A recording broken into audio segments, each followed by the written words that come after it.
This is Lecture 1, the first of 5 lectures in Lesson 4 of Module 2. This lecture looks at 2 candidates other than virtue theory for the tool-o-matic in the moral toolbox. The 2 candidates are John Rawls' theory of justice and feminist ethics. So far, we've looked at 3 basic theories of the moral good.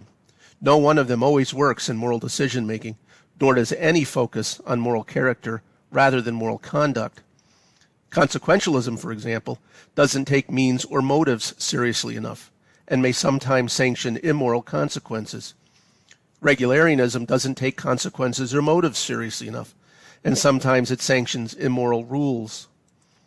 Deontology doesn't take consequences seriously enough, doesn't help settle conflicts of duty, and sets an impractically high standard for morality.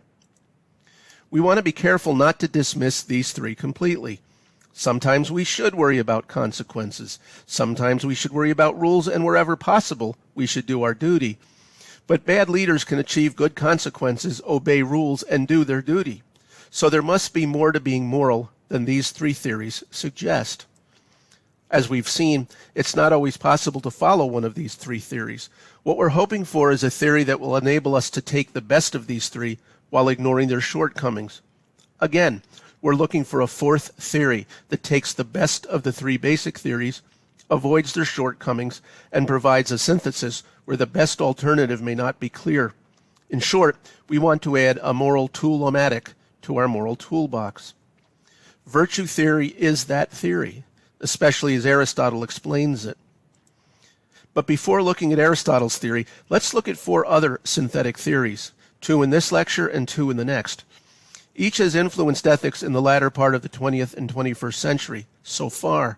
These are John Rawls' theory of justice, feminist ethics, principalism, and communitarianism. Each focuses more on the moral agent than on the agent's acts. But as we'll see, none is as effective as virtue theory for making good moral decisions in leadership.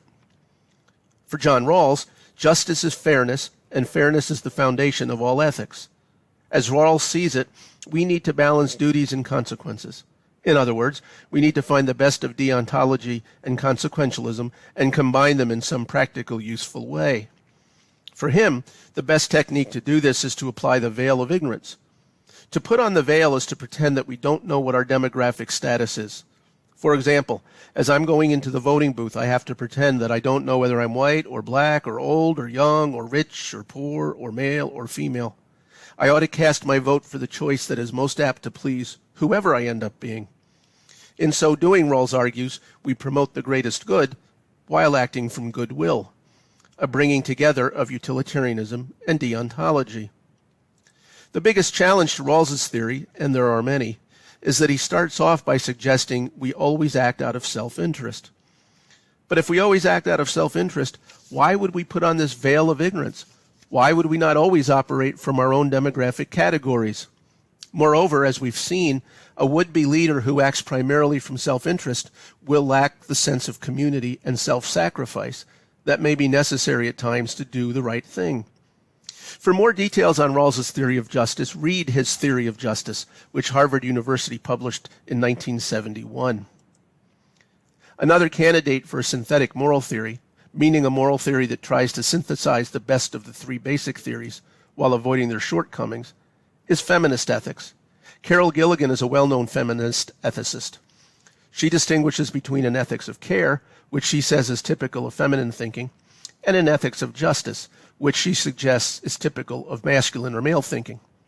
Suppose Mary is a blue-collar employee of Acme organization, and she is the sole breadwinner of her family. Someone has reported seeing Mary put packets of sugar from Acme's cafeteria in her purse, in violation of Acme's strict no-stealing policy. The policy calls for her firing if she's guilty, and she has admitted the theft. But she's a good employee otherwise, and she has several mouths to feed. What is the morally correct response from her boss?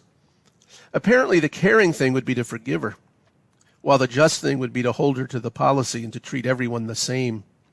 While the caring response has a certain emotional appeal, a closer look at the theory leaves a lot of questions. For one thing, from what we have seen so far in this course, it seems that the best leaders will bring both caring and a sense of justice to their leadership.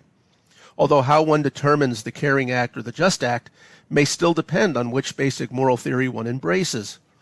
A utilitarian and a deontologist, for example, may be equally caring or equally interested in justice, but perhaps the biggest problem with Gilligan's theory is that it's overly general. Certainly there are many women whose ethics are ethics of justice, and there are probably many men whose ethics are ethics of care. To suggest that one is feminist and the other is not is rather misleading. It might even be unfair to feminism. For a closer look at Gilligan's view, see her book In a Different Voice, which Harvard University Press published in 1982. We are considering candidates for the tool-o-matic in our moral toolbox, the tool that helps us decide whether to focus on consequences, rules, duties, or some combination of those. Soon we'll give virtue theory that place of honor, but not before having considered 4 other plausible candidates. We've just completed a look at 2 of those candidates, John Rawls' theory of justice and the feminist ethic of care. 2 more candidates to consider before getting to virtue theory are principalism and communitarianism, which we discuss in the next lecture.